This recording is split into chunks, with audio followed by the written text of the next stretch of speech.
Hi everyone, I am Prince. अध्याय 6, नए प्रश्न नए विचार।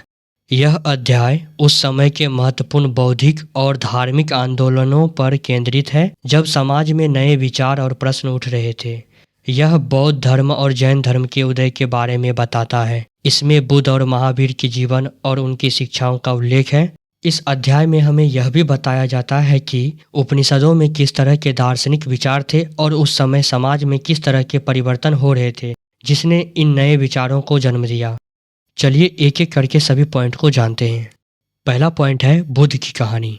इनके बचपन का नाम सिद्धार्थ था, जो कि आगे चलकर गौतम बुद्ध से प्रसिद्ध हुआ। शाक्य गण से संबंधित थे ये। उन्होंने 29 वर्ष की उम्र में घर छोड़ दिया और ज्ञान की तलाश में निकल गया।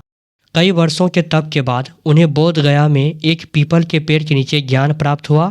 उन्होंने अपना पहला उपदेश सारनाथ में दिया।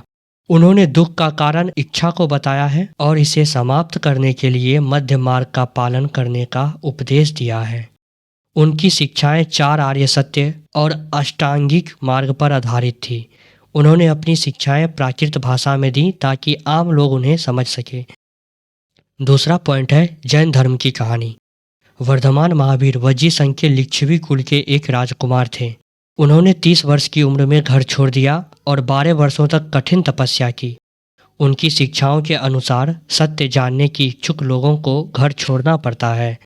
उन्होंने अहिंसा पर बहुत जोर दिया, जिसका अर्थ है किसी भी जीव को चोट ना पहुंचाना। जैन शब्द जिन से आया है, जिसका अर्थ है विजेता। जैन धर्म की शिक्षाएं भी प्राकृत भाषा में दी गई। जैन धर्म के नियम बहुत कठोर थे, इसलिए इसे मुख्य रूप से व्यापारियों ने अपनाया, जबकि किसानों के लिए इसे अपनाना मुश्किल था। तीसरा पॉइंट है उपनिषद। यह उत्तर वैदिक काल की रचनाएं हैं। उपनिषद का अर्थ है गुरु के पास बैठना। इनमें आत्मा, परमात्मा और जीवन मृत्यु के रहस्यों पर दार्शनिक चर्चाएं शामिल हैं।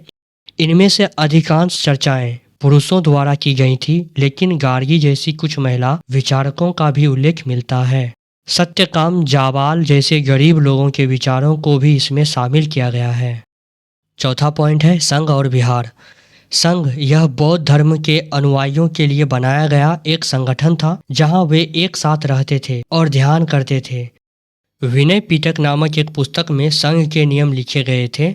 संघ में पुरुष और महिलाएं दोनों शामिल हो सकते थे। विहार ये बौद्ध भिक्षुओं और भिक्षुणियों के लिए बनाए गए आश्रम थे। बस इतना ही है इस अध्याय में। यह अध्याय भी खत्म।